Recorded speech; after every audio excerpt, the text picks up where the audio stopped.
We welcome in good buddy, friend of the program. Hope to see him this year shortly if everything works out. Is Mickey Spagnola from DallasCowboys.com. Mickey, you got Schmelk and Meadow in different areas here in the tri-state area. First and foremost, hope you and everybody down there in your family is safe and healthy down there in Dallas. I know you guys are going through a rough patch, a lot like we did about 3 months ago. Yeah, unfortunately here, the powers that be reopened too soon, and now we're going through that rough patch. But so far so good for myself, the family, and we'll see what happens here in the next couple of weeks if training camp starts on time and what our availability will be to see any of those practices that matter. Yeah, we're all kind of, flying by the seat of our pants right now. We're in the same situation up here. Let's start here, Mickey, and I think it's a good place to start. How closely are you staring at your phone for the next 4 hours as to whether or not Dak Prescott is going to sign a long-term deal with the Dallas Cowboys? For the fans that don't know, he's been offered the franchise tag. He signed the franchise tag. But the deadline today is 4 o'clock, Mickey, for him to sign a long-term deal. Do you think it could happen? Word is it's not. And what's the holdup? Yeah. As a matter of fact, I'm staring at my computer screen as we talk, just in case anything happens to pop up. At this point, I'm not sure. I just know these things can be knocked out in an hour's time if both sides give a little. The Cowboys want to sign him to a long-term deal.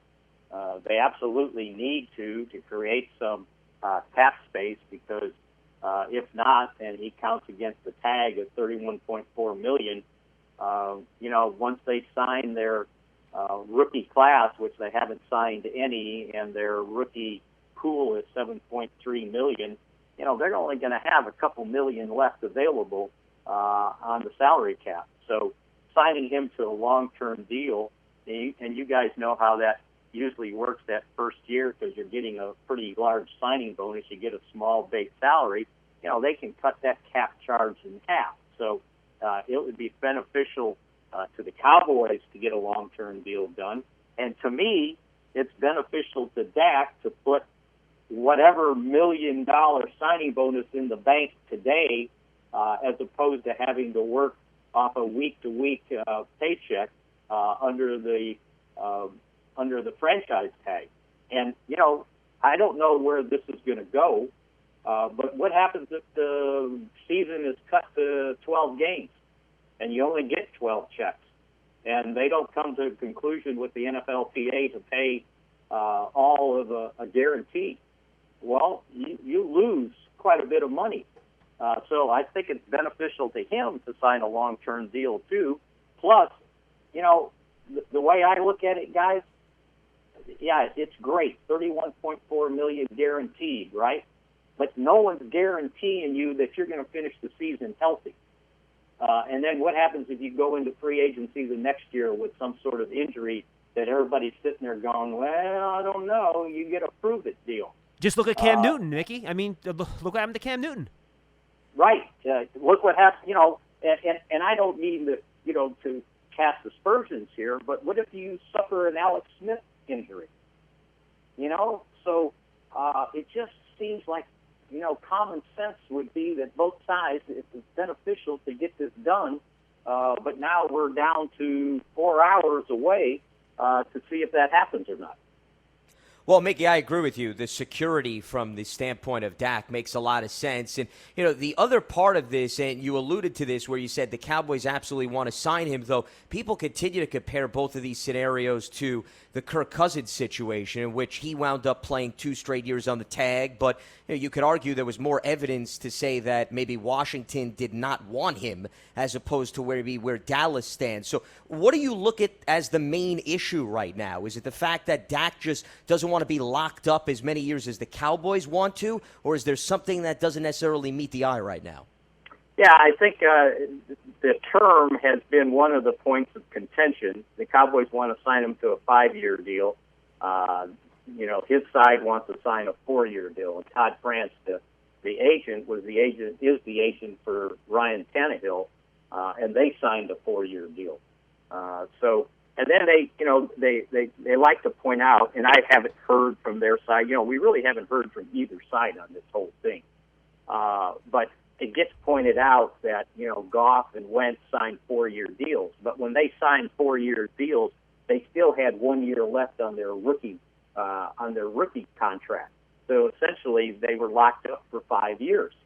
And I think the Cowboys look at it as if we're going to give you a huge signing bonus, then we need to spread that out prorated over 5 years, not 4 years, to lessen the cap hit and create more money. The other interesting thing, guys, that I figured out that, and this is a conservative estimate, right? If the Cowboys sign Dak to a 5-year, $175 million, that's $35 million a year, right? Well, maybe it's 37 or 38, whatever that number is. His cash flow over those 5 years would be pretty huge. And I looked at the first 5 years of Patrick Mahomes' extension, so a 12-year deal. He had 2 years left on his original contract. His first 5 years, counting those 2 plus 3 in the extension, his cash flow would be $141 million. So, he sort of traded long-term security to give the Chiefs an ability to keep more money in these next couple years in the salary cap, where he's not extending them to the point where, maybe they can't re-sign Chris Jones to a long-term deal. But because of how they structured his contract with all the guarantees going forward, they had money under the cap to keep a good team around him. So in the back of the Cowboys' mind, that's kind of what they're thinking. We've got all these other contracts and all these other Pro Bowl players that we have to try to keep around him to keep this team competitive. So we'll see how this turns out. But, as you guys know, when it comes to agents, everybody's looking for, to market themselves and say, hey, look what I did for my guy. So that's the financial circumstance, Mickey. Then, of course, there's the X's and O's. And I think if there's a common theme across the division this year, it's that 3 of the 4 teams have completely revamped their coaching staffs and their coordinators and so forth. But interestingly, even though Mike McCarthy takes over, he did retain the services of Kellen Moore, the OC from last year. My question is, how much is this going to be the Mike McCarthy offense with his stamp on it? Or how much do you think he's going to carry over a lot of what Kellen Moore implemented while Jason Garrett was still there to provide a little bit more continuity for Dak, given the circumstances of this current offseason? Yeah, and especially the circumstances of this current offseason. Now, that was the plan when he initially talked about retaining Kellen Moore to create continuity going forward, that, there really wasn't anything wrong with the Cowboys' offense except for a couple games that you lose 13-10 and 13-9 after you get a blocked punt leading to an easy touchdown for the Patriots with the only touchdown that was scored in that game. So I think he saw that, from a yardage standpoint, they were the number 1 offense in the league. You had the number 2 passing offense in the league. You're still running the football. So I think he saw that, you've got this going. Now let's continue that. And there's a few things that I see that I can add to it. But instead of, revamping the entire offense, I think it's probably easier to revamp the defense than it is to totally change an offense. And so that's kind of the situation they're in. Mike talked about, allowing Kellen Moore to continue to call plays, that he would be involved in the breakdown during the week, breaking down the opponent, laying the game plan down. But he kind of likes the rhythm of Kellen Moore calling the plays and Dak having a familiar voice. I think the bigger change, and for the Cowboys, will be just a new defense, a new defensive philosophy. It may not be a new scheme. It may be multiple schemes, but from the sounds of things, with Mike Nolan now taking over the defense, and really only have one defensive coach retained on the staff, Leon Lett. There's a lot of change there that's got to take place. And unfortunately, and you guys seeing the same thing, you get a new staff in and no chance to work with the players in the off season. It sort of reminds me of that 2011 season when they were trying to negotiate a new CBA and, finalized it on Monday, and Wednesday we were headed to San Antonio for training camp. Yeah, absolutely. And Mickey, why don't we go to the defense first? You spent a lot of time on Dak, so why don't we start with the defense? Because I think your point is interesting, and how multiple do you think the Cowboys' defense is capable of being? Why don't we start there? Because Mike Nolan has used a 4-3 before. He's used a 3-4. Not as important now. You're in sub-package a lot of the time anyway. But in terms of their personnel, their defensive ends / outside linebackers, their two inside linebackers, which I think they believe are very high-caliber players, assuming Leighton Vander Esch is healthy. How much do you think those guys are going to be able to play either scheme, and how do you think they're going to try to utilize these guys based on what Nolan's done in the past and the talent on the roster? Yeah, I think from what the talent is on the roster, and the wild card on this whole thing might be Aldon Smith. What is he? What can he be after not playing for 5 years? Because the big question mark was always in a 4-3, who's that starting right defensive end? I would say today it's Tyrone Crawford, who, by the way, is coming off of double hip surgery. That means one of each. So, who knows what he's got there. And they really don't have another guy that was on the team last year that's capable of stepping up and saying, okay, this is my position. DeMarcus Lawrence, you take care of the other side. The thing I can't get my arms around in a 3-4 is what's DeMarcus Lawrence? I don't think he's a stand-up outside linebacker in the 3-4, and I certainly don't want him playing down as one of the 3 down linemen, wasting him having to go up against double teams more so than anything else. So that would be, my thought on 3-4, 4-3. So I think he's more effective as a 4-3 outside linebacker. Outside defensive end. But again, you've got 3 linebackers that can start, and everybody forgets Sean Lee. He came on and played pretty well towards the end of the season when he got back into his old spot. But with Leighton Vander Esch, and it looks like he's ready to go. I've talked to folks, and they said whenever they're ready to practice, he's ready to practice. So if you have him, I think the X factor in there is Jalen Smith. How do they want to play Jalen Smith? Because as you guys probably noticed, if you watched any of the games towards the end of the season, when the Cowboys were in the nickel and he's playing in the middle, they picked on him in the passing game. And he just didn't have, I didn't think, the season last year that he had the year before for whatever reason. So, you've got some flexibility there with those 3 linebackers that basically, you don't want Jalen playing weak, but he could play middle or strong. Sean Lee shows that he can play all 3, and I think Vander Esch can play in the middle and can play weak. So it'll be interesting to see how they figure that out with those 3 linebackers, and then how they incorporate Aldon Smith into this equation. Mickey, you brought up a lot of the edge pass rushers. I want to also focus on the interior because you can argue the Cowboys did a lot of heavy lifting there this offseason. They lose Malik Collins. He goes to the Raiders with a few other notable Cowboys. And they draft Neville Gallimore in the 3rd round, but they also brought in Gerald McCoy and Dontari Poe. How does that change the dynamics of what they're working with on the interior, specifically in terms of helping to stop the run, which you could argue maybe was somewhat of an issue at times last season? No, it was a big issue too many times, not only last year but the year before. Because if you look at why they got beat by the Rams in that playoff game, the 2018 season, the Rams ran for 271 yards, seriously, in a playoff game. You used the word heavy. Well, they got heavier in the middle with Poe and McCoy, although the last time we spoke with Gerald McCoy or heard him talk, he's down to 280 pounds. That's the lightest he's been since he first came into the league.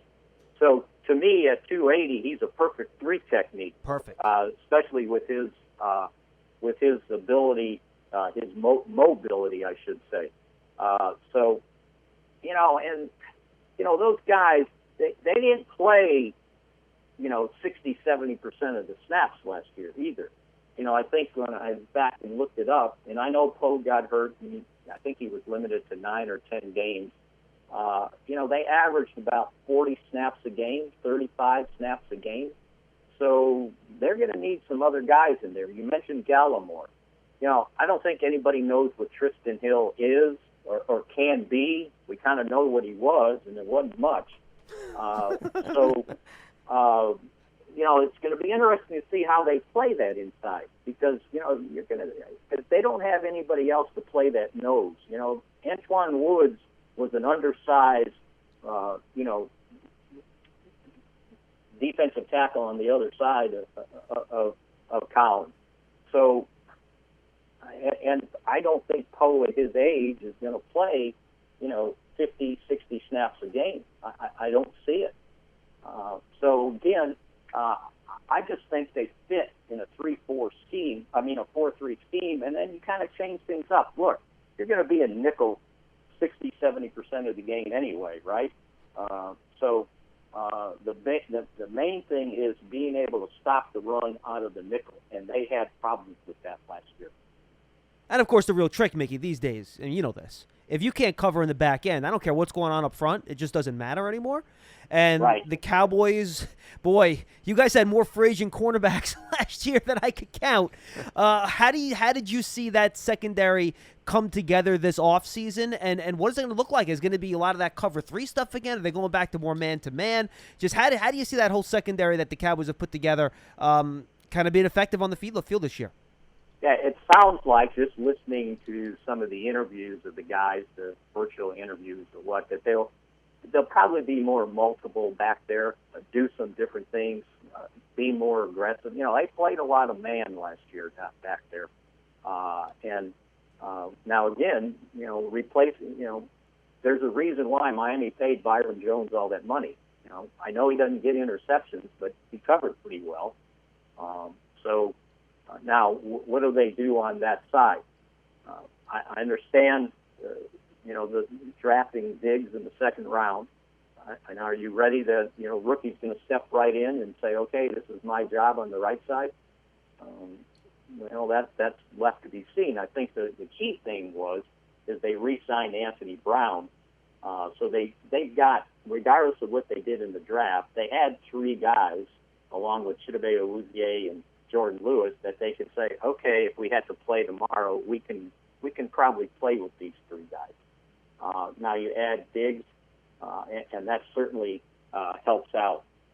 So we'll see how they. But see, we haven't seen anything. We're just still guessing, and really haven't had the ability to talk to anybody. It sounds like you guys are probably in the same boat we are. Yep. We haven't been in the facility since the 3rd week in March, and so there's no bumping into anybody. So it's really hard to know what the coaching staff is thinking. I think Xavier Woods is fine at the safety spot. We'll see what Clinton Dix has left. And again, he's been bouncing from team to team, and that's never a good sign. And so there will be some change in that secondary, and I think we can go back to where we started. That pass rush is going to be awfully important to have those guys hold down the fort on the back end. We're talking with Mickey Spagnola, covers the Cowboys for DallasCowboys.com, and I want to head back to where we started with respect to the offense, because in order to make sure that Dak stays fully healthy over the course of the season, clearly it's going to fall on the shoulders of the offensive line, which you could argue, Mickey, has been one of the most consistent groups, at least over the last few years. But now Travis Frederick does retire, and I think probably if there's one question mark, it's at the center spot. Now, Joe Looney, I know, played very well in 2018 when Frederick sat out because of the autoimmune disease, but they drafted Connor McGovern last year, and this year they bring in Tyler Biotish. How do you see that center position playing out, and how much does Looney perhaps have an edge based on what he did in 2018? I think he has an edge because he's been here over a rookie coming in. But think about this. The only guy that played more than a few snaps in a game at center last year was Tyler Biadasz. He's the only one, because the only snaps that Looney got last year were at guard. Connor McGovern never played in a game. Connor Williams, who I think has volunteered to say, hey, if you need me, I can put my hand on the ball, has never played center. So the only guy that actually got some snaps in the game, and I think it was only maybe a dozen, was Cam Irving, the versatile defensive lineman they signed, presumably to be the backup swing tackle. So, yeah, of all times, if you're going to make a transition at the center position, the offseason would have been huge, right? And now you got nothing until you start at training camp. And, who knows how much work they're going to get in there if they start on time. So, yeah, the center position, to me, I put a circle around it. It's like, okay, Joe Looney was fine, but, if teams have, and I guess they have a chance to work on it, but prepare all offseason for Joe Looney, he could get exposed there. So, yeah, I worry about that position. Because last year, if you looked at, and I'm not saying it was the center position, but the sacks went considerably down last year compared to 2018. And not just from a talent standpoint, but just having played center and knowing it and seeing it. Travis Frederick was really good at that. He was hard on himself, talked about how, he realized he wasn't his old self last year. Well, he was self enough to get voted to the Pro Bowl. And just his knowledge there and his ability to help set up the blocking schemes to help the quarterback out is a mess. Now, would you play with a rookie who didn't have an off season? Play with a center who had no off season that last played it in 2018? I think that's going to be a position to really keep an eye on here going forward. Well, I can tell you, Mickey, there was a certain co-host of this program and a fellow Paisan that's not on right now that almost had a coronary when the Cowboys, I think they might have traded up, and they took Tyler Biadasz like 5 picks ahead of the Giants.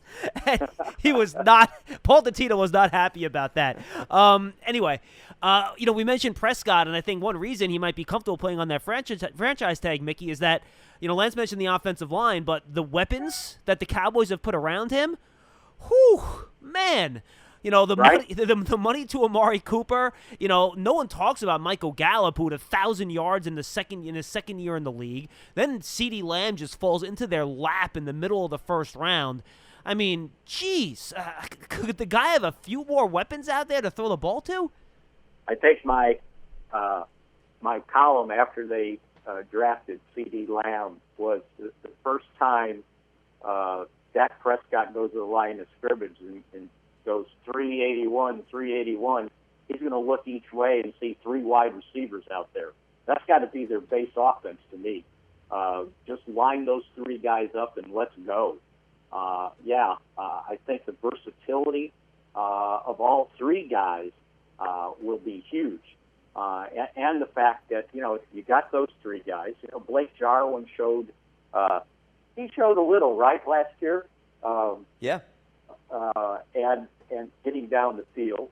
And then, with Dak's ability to, run the ball. And, oh, by the way, Ezekiel Elliott's still back there.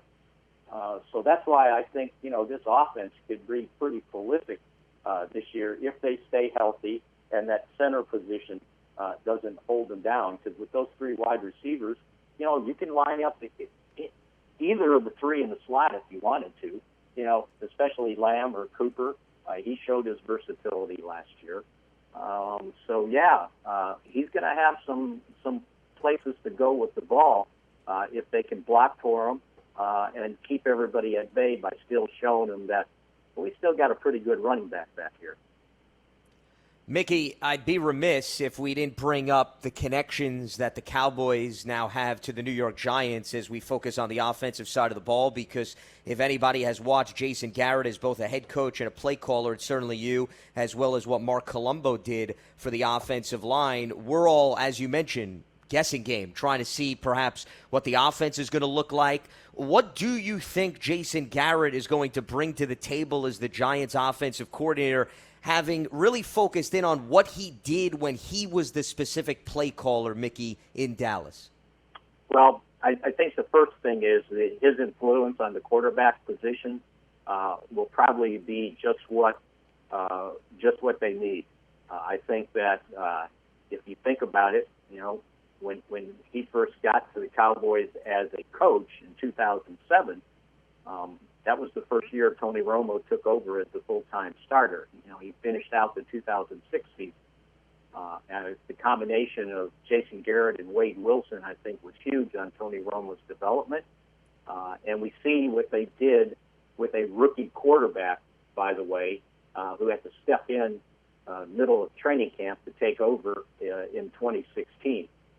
So I think Jason Garrett has a great understanding with the quarterback position, and I think just start right there. Just his ability to teach and teach the offense, teach where to go with the football. One thing, I don't know if he'll do the same thing with Daniel Jones, but one of the things he did with Dak, after every practice, starting in training camp, they would stand about 20 yards apart, and they would play catch, basically like you'd play with your dad, right? And they would throw the ball, and the idea of the game was to make sure each pass was within the parameter, your body circumference, right? So you just had to hold your hands up and catch it. You didn't get a point if you had to go out to your right shoulder or your left shoulder. And they would go out there for 10 minutes and throw. And they would count and see who won. And that kind of been their routine. And so not only teaching accuracy, teaching, your arm leverage and all that stuff, but just bonding with your quarterback. And I think that was huge.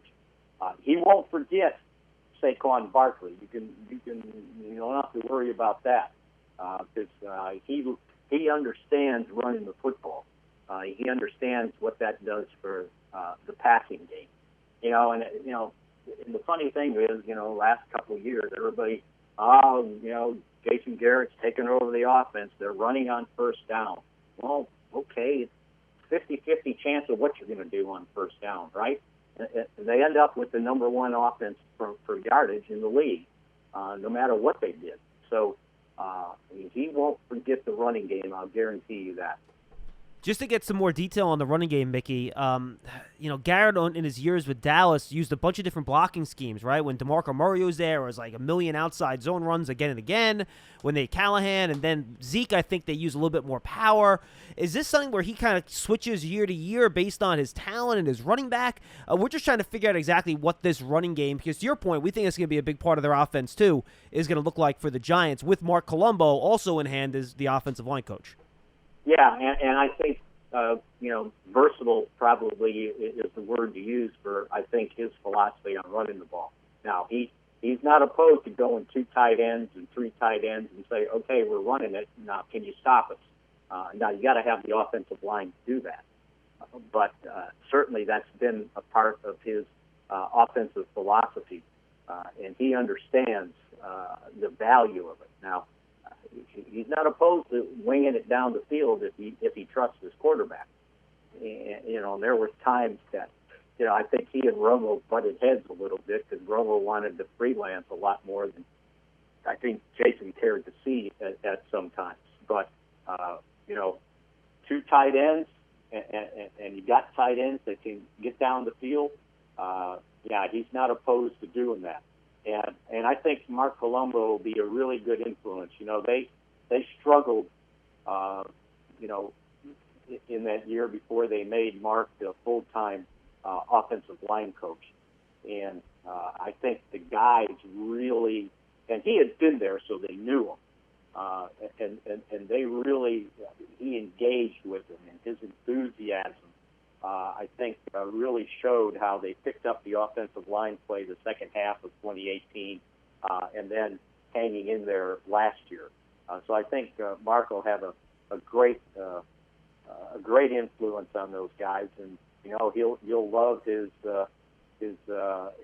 East Coast upbringing too, by the way.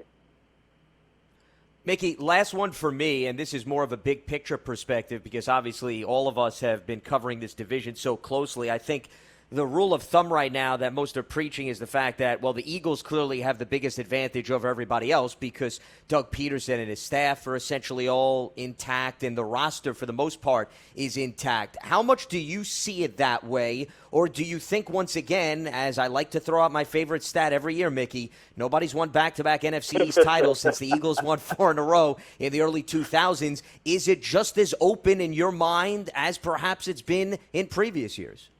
Yeah, I think you're exactly right.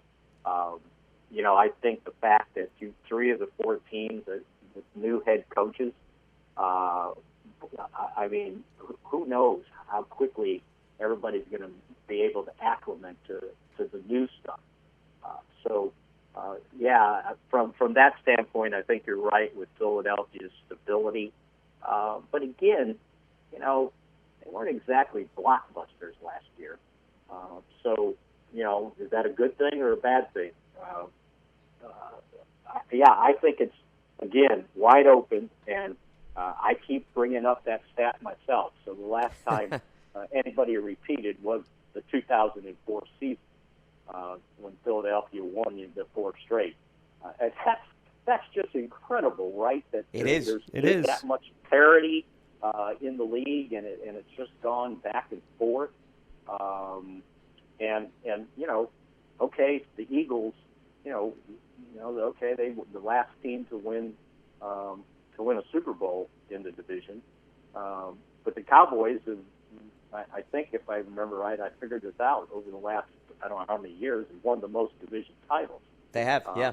Starting since 2014 after their 3 8-8 seasons. So, who knows? And I think that's going to be across the, even across the league with no off season, no ability to interact with your players on the field in meetings. I mean, think about it. And I guess, you guys are probably in the same situation, right? Mike McCarthy hasn't met the whole 90-man roster Nope. face at one time, right? Nope. Yeah. So, I mean, that's just, like I said, it's 2011 all over again. Yeah, Mickey. And think about that in 2011, they couldn't sign anybody. Remember that? Yeah, right. They were signing guys at training camp, which was unbelievable when I go back and I started reading about it, and it was like, yeah, there were no rookies signed. The veterans couldn't sign until, a couple days in, I think it was. So you hardly even knew who your team was back then. And by the way, how's this for, some coincidence? The Cowboys had a new head coach that year, too. Now, Jason Garrett had been there and coached the last 8 games in 2010, but it was a new head coach with a new defensive philosophy. And now here we go, 10 years later, all over again. And, Mickey, I think that's going to be my final question. Just big picture. I think we're all trying to figure out what this is going to look like. Officially, there's still going to be 4 preseason games, but I'm sure you've heard the same things we have through media reports. This isn't inside information that is more than likely to be 2 or 0 or somewhere in between. And, boy, I mean, how do you think just the evaluation process or putting the roster is going to go, waivers, practice squad, just – the entire way you evaluate players in camp is just going to be so different. Is the season going to be ugly early with teams figuring things out? Just how do you think this whole thing is going to function and work based on what the likely process is going to be? Yeah, I think it's a great unknown, and you can throw in, are we going to have a COVID IR, 2-week stay? Because I guarantee you, I don't, as much as you try, you're going to have guys test positive. It's going to happen. So, there's a lot of ground to cover between now and July 28th, right? If that indeed is the start of the training camp, and then you're a month away from, or 5-6 weeks away from the start of the season. This unknown is, and the fact that you put in the pandemic that's covering overhead, strange stuff, and to the point of, is anybody watching the games in person? I saw where Philadelphia said no fans, right? Yep. That came out yesterday. Somebody else, who did I see, it was going to be like 20% or 30%, something like that. And here, who knows? The way things are raging, I'm scared to go check my mail.